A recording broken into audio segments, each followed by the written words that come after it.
Hello friends, ഞങ്ങളിങ്ങനെ സമരമൊക്കെ അല്ലേ, അപ്പോൾ നമുക്കിത് ജോലിയൊന്നുമില്ല. അതുകൊണ്ട് ഞങ്ങൾ എന്താ ചെയ്തത്, ഞങ്ങൾ ഭയങ്കര റിച്ച് ആയിട്ടുള്ള ആൾക്കാരാണ്. ഞങ്ങൾ ഫുഡ് ഓർഡർ ചെയ്തു. ആദ്യം സ്വിഗ്ഗി നോക്കി, പക്ഷേ സ്വിഗ്ഗിയിൽ കിട്ടിയില്ല. എന്തുകൊണ്ടാണെന്ന് അറിയത്തില്ല, നല്ല കാലം വേണ്ടായിരിക്കും. അതുകൊണ്ട് ഇന്ന് സൊമാറ്റോയിൽ നോക്കി. അങ്ങനെ ഞങ്ങൾ ചിക്കൻ അങ്ങ് ഓർഡർ ചെയ്തു. ചുമ്മാ ഇവിടെ നിന്നുകൊണ്ട് KFC ചിക്കൻ എന്നൊക്കെ പറഞ്ഞപ്പോൾ അശ്വതി എന്നാണ് അത് തന്നെ കഴിക്കണമെന്ന് മന്തിന്ന് പറഞ്ഞുകൊണ്ടിരിക്കുമായിരുന്നു. പിന്നെ അവസാനം ഇതിലെത്തി. അങ്ങനെ ഞങ്ങളുടെ സാധനം വന്നു. പിന്നെ അതിൻ്റെ ഇടയ്ക്ക് കുറേ ലൊക്കേഷൻ്റെ പ്രശ്നങ്ങളൊക്കെ ഉണ്ടായിരുന്നു, അതൊക്കെ മാറ്റി. പിന്നെ അത്യാവശ്യം സാധനങ്ങളൊക്കെ വന്നു. ഇനി ഞങ്ങളത് കഴിക്കട്ടെ കേട്ടാ. പിന്നെ അറിഞ്ചാൻ പുറഞ്ചായിട്ട് വെട്ടുന്നുണ്ട്, ഉണ്ടോ? ക്ഷമയില്ലാതാണ് വെട്ടി തിന്നുന്നത്. ഓഫ് ടിഷ്യൂ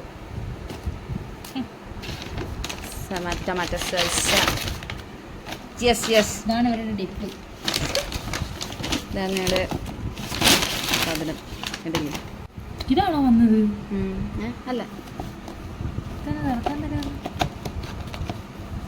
യെസ് ഗൈസ്, ഇതാണ് നമ്മൾ ഓർഡർ ചെയ്ത സാധനം. ഓർഡർ ചെയ്തപ്പോൾ ഇച്ചിരി വലുതായിരുന്നു.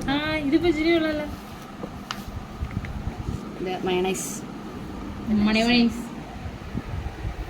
കൂടെ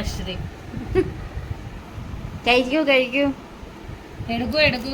ഡിപ്പ് ചെയ്യരുത്. ശരി, ഇപ്പൊ കലാപരമായിട്ട് കഴിക്കുന്ന കഴിച്ചിട്ടില്ല.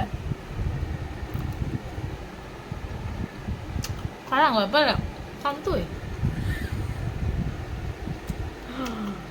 അപ്പം ഞങ്ങളിതൊക്കെ കഴിക്കട്ടെ. അപ്പം നിങ്ങളുടെ എന്താണ് സ്ട്രൈക്ക് ഡേ എക്സ്പീരിയൻസസ് ഒക്കെ എങ്ങനെയാണെന്ന് കമന്റ് ബോക്സിൽ കമന്റ് ചെയ്യാം. അപ്പൊ അത്രയുള്ള ഗൈസ്, ടാറ്റാ ബൈ ബൈ. ഇഷ്ടമല്ലെന്ന് പറഞ്ഞിട്ട് ചിക്കിങ് മൊത്തം ഒരു പൊടി പോലും ഇല്ല ഇതിൻ്റെ അകത്ത്. മയണൈസ് നക്കിക്കൊണ്ടിരിക്കുന്നു. ഒന്നും കൊള്ളില്ല ശരി, അതൊന്നും കഴിക്കില്ല ശരി. എന്റെ ഭാര്യ മൊത്തം നിന്ന് തീർത്തിട്ടായി പറയുന്നത്.